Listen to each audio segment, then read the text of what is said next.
The biggest and the best for me was Timmy Horton. I mean, they had the wisdom at the time, Punch and Joe Crozier, to say, here's a young kid that doesn't know very much about the game, but he's hungry. And they brought Timmy in, who was a great mentor for me. And, he's a guy I watched growing up, big Maple Leaf fan. Of course, he was their best defenseman. And so I was always drawn to him. And then to have him as my partner, my roommate, was like really special for me in my rookie year. Tim Horton, we had Tim Horton playing for us. He was in best shape of all. Everybody else, he was in. It's embarrassing to stand beside him. Yeah, He was 23 years old and he had a rippled stomach. Timmy was the strongest hockey player I have ever played with or against.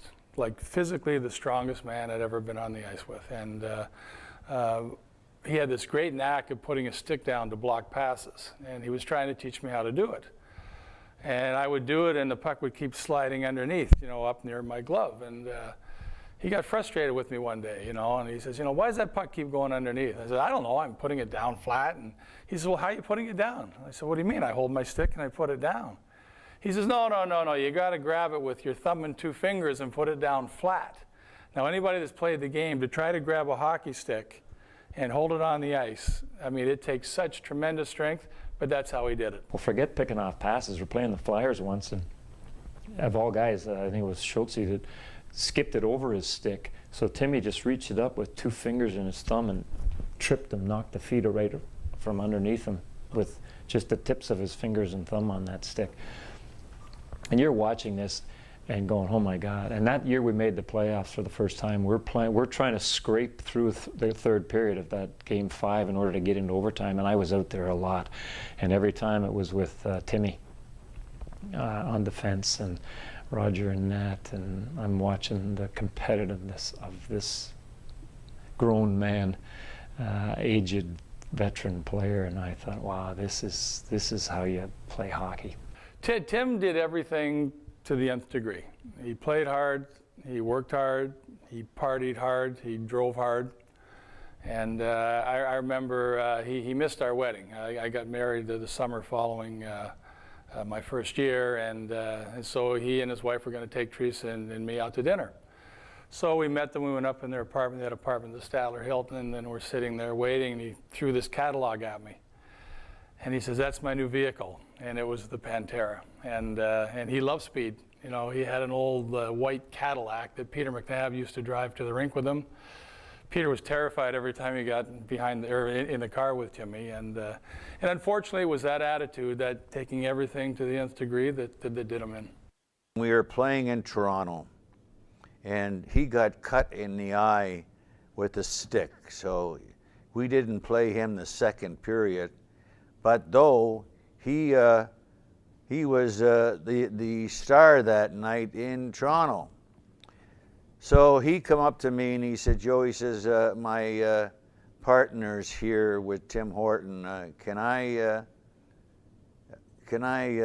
stay overnight to get this thing done? I said, well, what about John Butch, our trainer, or our doctor? What about him? I mean, I say he's going to sew you up. Oh, he can do that tomorrow morning. Anyway, I said, well, that's fine. Make sure you're there tomorrow morning. So all of a sudden, about 3 o'clock in the morning, my telephone rings.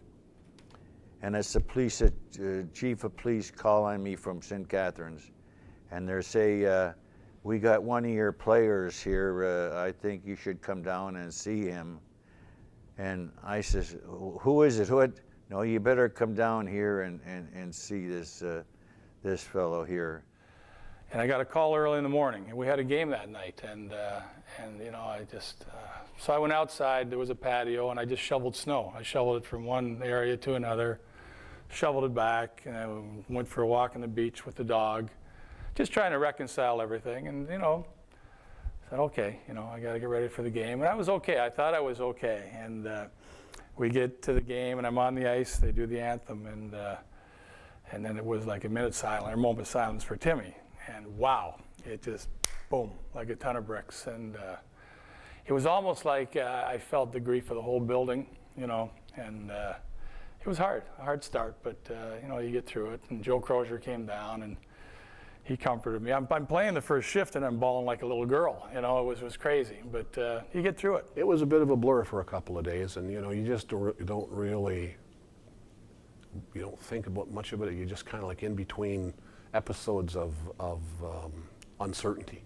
It took a while to sink in, but yeah, it was a major loss for the franchise for sure.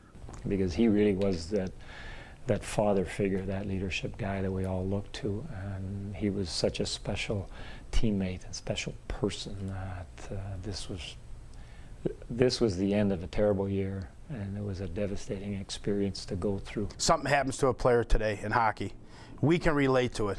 Like people say, "Oh, that's sad," you know, he got killed in a motorcycle accident. Like a guy like Joe and Mike and myself can relate to that. We just don't say, you know, "Oh, it's sad it happened." We lived it. Yeah. We saw it. We saw one of our best. He was actually at that time became the godfather of the team.